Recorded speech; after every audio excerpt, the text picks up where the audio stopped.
You know, I've noticed that I tend to be a little negative whenever I talk about the Powerpuff Girls, with the exception of the movie. So I decided to be a little positive by reviewing one of my favorite episodes of the show, Just Another Manic Mojo. The episode is basically a closer look into Mojo Jojo's life, and during the episode he gets the chance to keep the girls hostage and try to eliminate them before they realize Mojo's tricking them. But while Mojo tries to do that, the girls keep screwing his apartment and leaves Mojo frustrated. The star of this episode was definitely Mojo Jojo. He was a blast to watch. Mojo Jojo is one of the only villains, apart from Aku, that for some reason manages to make me root for him. I would count Hector and Zim, but they're technically the main character. I guess it's because I know that by following him into the very end, you're guaranteed to witness something really funny happening to him. I like how the episode spent its entire duration with Mojo as the center of the attention.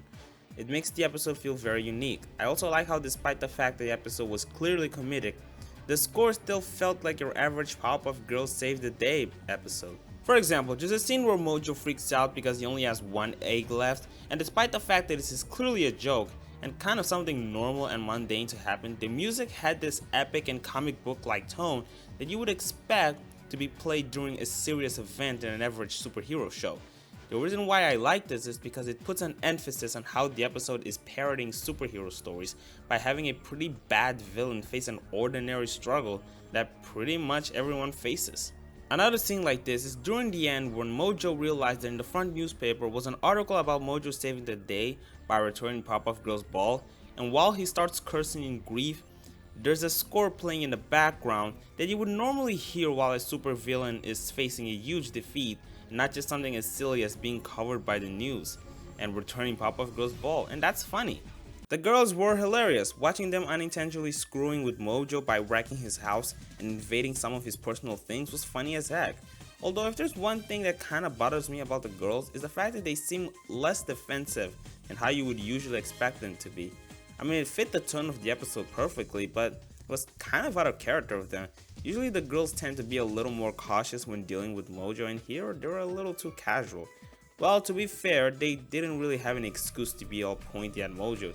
He technically didn't do anything, and they did throw their ball to Mojo's house. Plus, there was this one time when the girls asked Mojo to borrow one of his gadgets, and they seemed pretty polite, similarly to how polite they were in this episode. So maybe they weren't so out of character. Though if there's one thing that doesn't necessarily bother or frustrate me, but it does kind of baffle me, is the pacing. The episode put an unusual amount of time on Mojo buying eggs for breakfast, and at the end, it did kind of pay off when they used it as a plot device to have Mojo feel the need to stall the girls as they tried to elaborate a plan to destroy them. But given that Mojo's egg incident took up a bit of a large chunk of time to the point that it took almost half the episode for the main plot to kick in, you kind of wonder if it was worth stretching this plot tool this much, especially since it only really aids the main plot in one tiny little aspect. I mean, don't get me wrong, I really like that moment, but it did kind of cause the episode to have a strange flow. The only purpose I can give this entire moment of the episode, other than the one I gave earlier, is to show us how Mojo's mood is opposed to everyone else's mood in Townville, in which he is angry and grumpy while every citizen is fairly happy and being themselves. I guess so. I just personally like that moment because it was cool to see Mojo going through something normal and relatable. Overall, I think this episode is great and highly recommendable, even if you've never seen the Powerpuff Girls. It's funny and reflects one of the things that made this cartoon unique. I hope you guys enjoyed this video. Bye for now.